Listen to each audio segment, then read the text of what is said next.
If I could go back 6 months, these are the 6 products that I would not buy again, and products that you might want to check out instead. Without further ado, let's dive in. First up, for Stinky Pits, the Necessaire deodorant. It started so strong. I didn't mind the scent. The scent kind of morphed a little bit more patchouli than I would have preferred after a while. However, after about a month and a half in, I started to smell worse. It's like my skin adjusted to it. And then not only did it not smell fresh and clean, but it's like my body odor was worse for the wear. I don't know what that was about. It just changed on me. Now, everything that I mention is a subjective kind of review here 6 months later. If I have a full objective review and scorecard, which is like the foundation of everything that I do here, then I will link to that below. I will give you the links to everything that I mentioned as well. And the alternative that I'm going back to, because it's been on my favorites forever, which is Britt's Picks. Out of all the things I've tried, that's the one pager back on the site. This is the Kinko deodorant. Now, a lot of people know about it. I randomly found it because they sent it to me years ago, and it works. I wish it wasn't in all this plastic. That's the thing. Necessaire is setting the bar with eco-friendliness and how they build their product pages. I won't geek out on that for you. I'll just give you the alternative, but man, I really wanted this to work. I really did. I haven't tried their solids yet.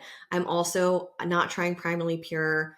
Not really a big fan of the company myself. That's a personal call. I'm open, but still they have baking soda in their deodorant. So solids with baking soda I cannot use because I get irritated. So Acre cold pressed stem cellular serum. Again, another one that I really wanted to see big effects from. I have a full review on this, but after a good amount of time, I wanted to give it at least 6 weeks. You got to give it time. You got to give your hair time. Baby hairs. I definitely saw baby hairs growing in. So I saw things starting to pay off, but I went through it a little quicker than I would like. I wanted to see more. I really wanted to see more. So maybe I was on the cusp of seeing it and I gave up too soon. I will still end up using this.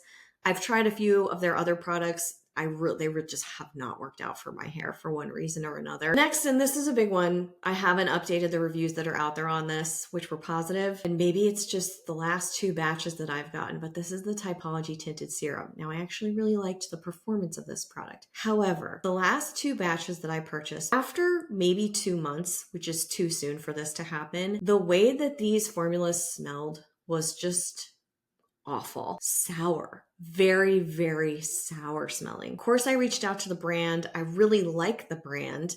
They were responsive, but they said, that's normal. It was the whole that's normal if it's within the expiration timeline or window. The formula didn't separate. Nothing had changed. And they said, it's fine to still use. I literally cannot stomach it when it goes on my face. 3 more. This was a turnaround for me. I'm kind of bummed. I'm still going to use it because it's very expensive. This is the Suntegrity Impeccable Skin. I have liked the brand. I happen to love their self-tanning lotion. It's one of my favorites on the market. The Impeccable Skin that I knew and loved, it's just gone. This is heavier. It doesn't blend as well. I'm not saying the formula has completely changed. My skin can change over the course. Our skin changes. It's just not sitting well on the skin, blending well, and the finish just felt too heavy for me. It used to be one of my favorite tinted sunscreens, and now it's just fallen off of a cliff. The eau de acetate can also be an alternative for the Typology, or if you're looking at just sheer tinted serum, you could, not sheer though, this is a stronger coverage.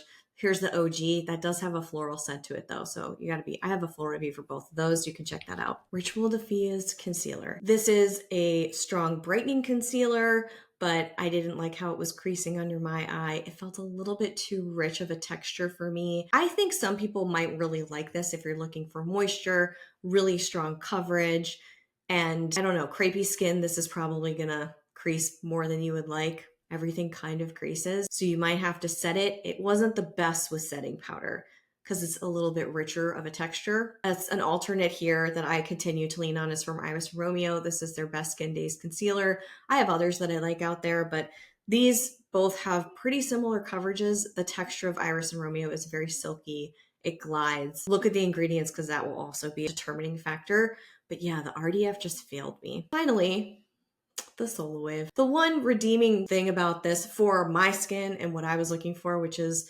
collagen production, all the things that red light's supposed to give you, fine line, whatever, it really improved the texture of my skin. Some people were like, why? And I don't know, because it's not like the gels that I was using with this were different from the gels that I were using with my Zip device. So those didn't give me the texture that this gave me. I looked at all the variables, but the textural side of this, it smoothed the skin really nicely.